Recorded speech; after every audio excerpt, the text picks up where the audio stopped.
My birthday is rapidly sneaking up on me. It's July the 4th. Yeah, Yankee Doodle Dandy and all that crap. Birthday plans always seem to include fireworks that had nothing to do with my birthday. I only really enjoyed my birthday once I moved to Spain.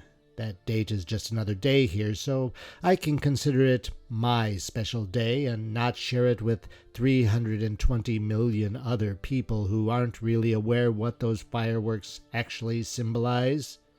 And the rocket's red glare, the bombs bursting in air. You get what I mean, right?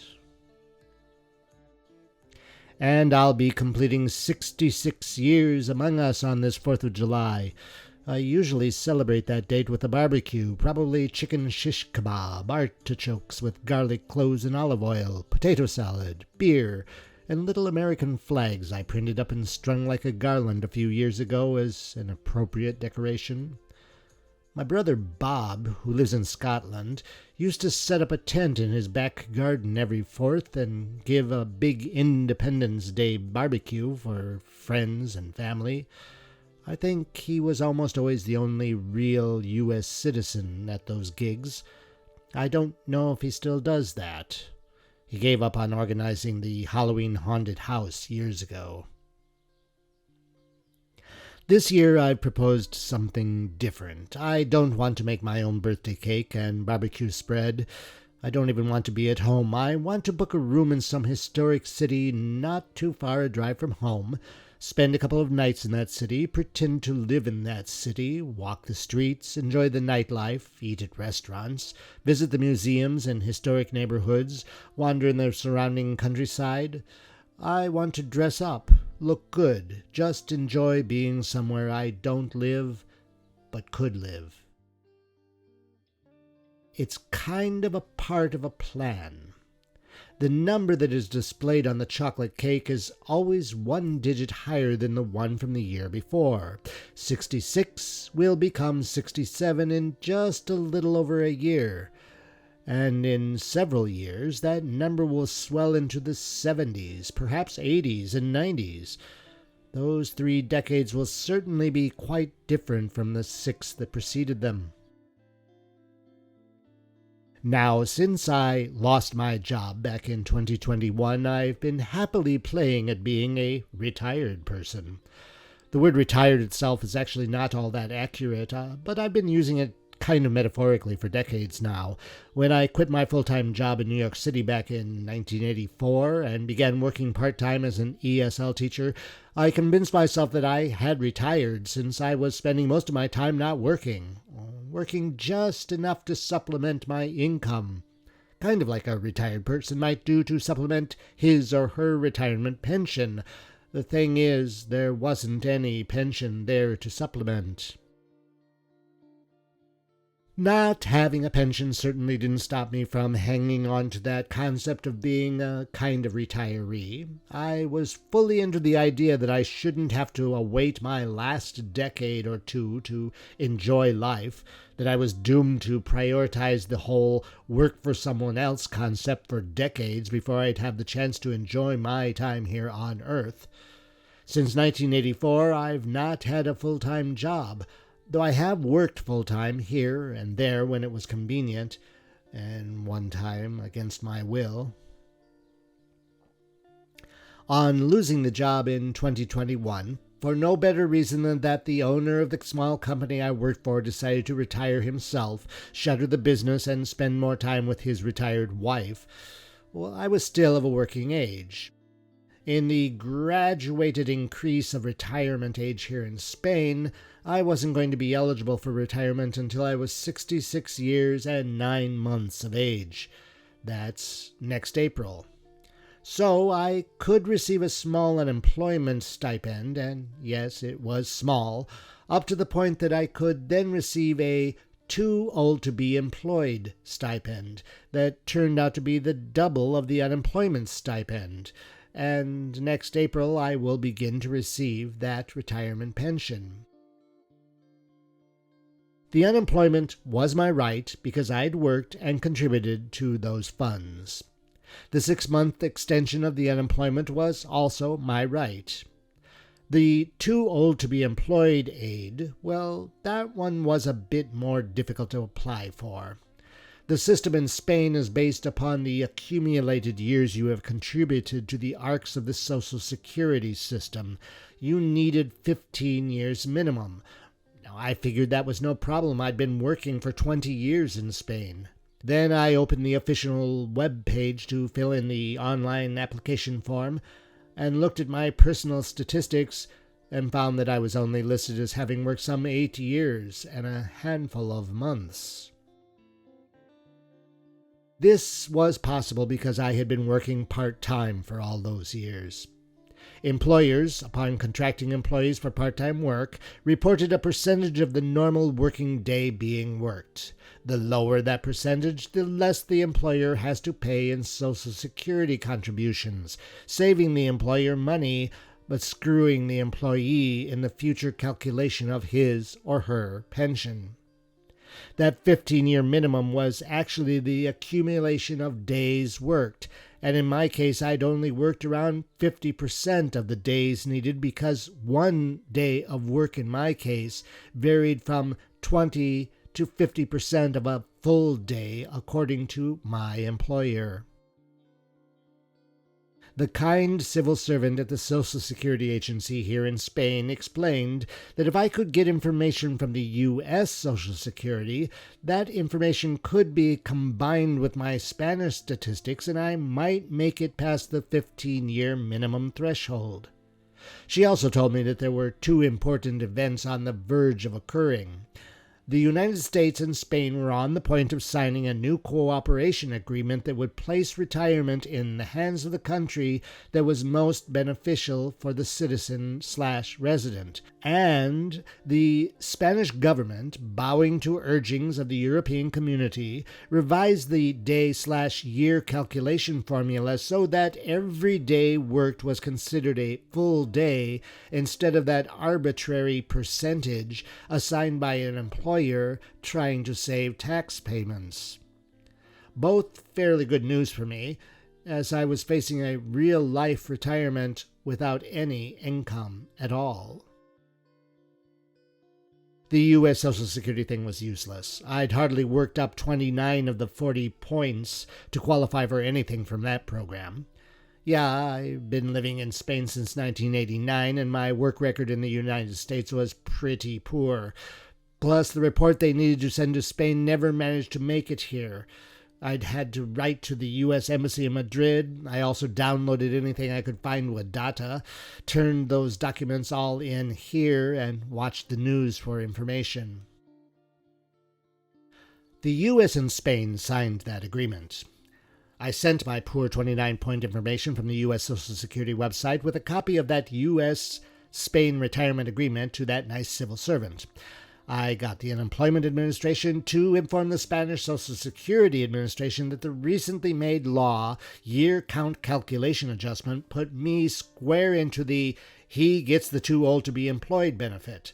So I got the call, and they never call you here from the administration, telling me that I was to be paid retroactively and continue to receive that benefit that helps us older folk that just can't get a job because we're too expensive, not cute enough, may need to be replaced sooner than a young, fresh worker who will be willing to eat shit and enslave him/herself for a decade or more. I was set. And in 11 months and 29 days, I will no longer be collecting helpful public money. I will be collecting my legally earned pension. Now, from the moment I found out that I wasn't eligible for a pension, not even for that being old benefit because of the day/year calculation, up to the moment that everything got worked out through changes in the law and that U.S.-Spain agreement, there was a bit of tension around my house. It seemed that I had not planned for this kind of situation, a situation in which I would be getting older, had little savings, and no pension whatsoever. I was indeed surprised to find out that my 20 years of work only added up to 8 years of contributions. However, I was not alone. I have a sister-in-law who found out the same thing. I have a good friend who, despite working all her adult life, also did not accumulate the necessary years for exactly the same reason. And we all find out right about the time we begin thinking about our golden years. No one told us about this before. We were all saved by the new legislation that evened up the playing field. I was always applying my own special interpretation onto the word retired or retirement. That is, I didn't imagine myself sitting in a boat fishing somewhere quiet. I actually figured I would be working until the day I stopped living. My work doesn't depend on physical acumen. I would have to be mentally agile, but I didn't see why I couldn't just keep on doing stray part-time work forever. I wasn't looking for a monthly check and the gold watch that marked that very few years of travel, leisure, well, you know, retirement. It's funny, though, now that I've really been out of the workforce for about 4 years, I'm getting questions about what my plans are. Many come from my mate, who is 9 years younger than I am, yet still in the too old to employ bunch. He's not ready to retire at all, but even though it's not called retirement, he has effectively been retired by the current situation in this modern world. His work ethic tells him that without a regular paycheck he should do nothing, be very careful with plans, the savings must be saved, not spent, just in case. Fortunately, he doesn't always pay attention to that work ethic when begins chanting that mantra. When asked about my plans, I'm hard put to give an answer. My plans are pretty day-to-day. This is partially because I honestly feel that I have somewhat arrived at where I was always planning on being. I've got a nice home, mortgage paid off. I live in a quiet village only 19 minutes from a provincial capital and 40 minutes from a regional capital. I have a small, fixed, regular income that keeps my numbers in the black. I've sporadic opportunities to make money to supplement that income. I have a nice car that is also totally paid off. Bought new with cash. I've got my health. I've got my creativity. I think more than anything else that I value, I've got my time, which I generously spend on doing what I want to do. Now, in the middle of composing this essay, I had a conversation with my mate. We're trying to figure out if we have any goals. As I've said, my personal goals are constantly being met. I'm not striving for anything beyond what I already have. Of course, I am aware that there will be changes as time bumps that single digit up by 1 each 4th of July. We heat our home with a wood stove. It's a thing we have to mount and dismount every year. Every couple of years we have to buy firewood, which someone dumps onto the space in front of our garage and which we then have to stack inside the garage.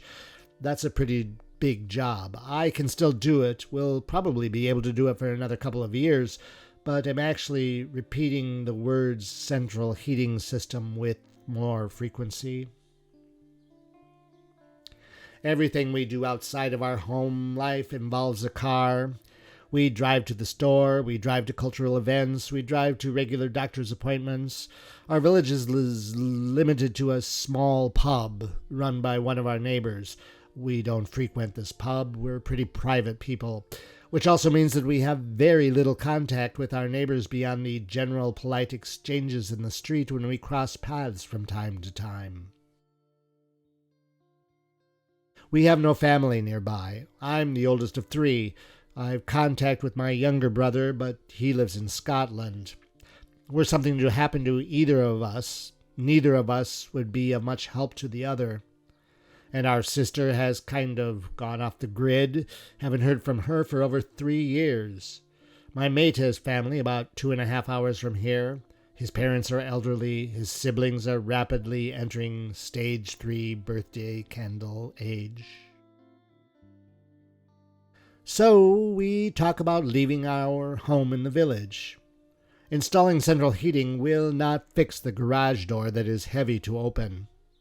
Installing an electric garage door will not fix the regular drive into town to buy groceries. Nothing will remove our isolation from health services, family support. And who is going to clean all that dust that accumulates? Who is going to clean the bathrooms, keep the weeds down in the garden? It is so romantic to think that my mate and I will be doing this, but there is that senior citizen demon sitting on a shoulder, whispering things that remind us of our potential fragility. Where I sit or stand is kind of on a wobbly fence. I can imagine myself simply living here in the village, finding someone to bring me groceries, someone else to drop in once a month to dust and scrub, someone to drive me to that regular doctor's appointment once every 6 months. A special button I can press if I fall down the stairs or out of bed and can't get up, so someone will come and rescue me. I can see the advantages of living in an apartment building in a smaller studio with no stairs, an ample bathroom, a health center and supermarket within walking distance, a wider variety of neighbors from whom to choose acquaintances and develop relationships with, or not. I'm not planning for either of those right now. Right now I am healthy and strong and doing what I have always wanted to do, which is spend my time doing whatever I want to do in the moment. Today it is writing this essay. This afternoon I'll take a nice walk between the wheat and pea and alfalfa fields. I'll spend an hour or so practicing my guitar playing. I'll probably spend some time editing that video that has been on my desktop for seems like a month. Actually, I did get it finished. Day before yesterday. I'll do some work in the patio in the garden. I'll have a delicious lunch, have a nice nap, watch a series that takes me out of my personal reality for a couple of hours. I'll sleep well for several hours. Then I'll get up and continue fulfilling those plans I've already made. Yet still have to make some more plans. I think I'll start with those birthday plans I mentioned before. Those are not at all made. The idea is there, the reservations are yet to be called in.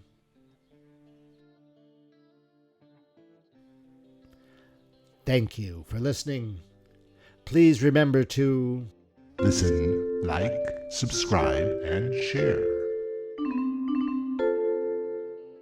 And follow the links where you expect to find links. There are other episodes that are related to this one that you might enjoy listening to. Cheers. No. That lower, bowing to urgent. No. No. I live in from health. No. Son. No. You're listening to Radio Revel.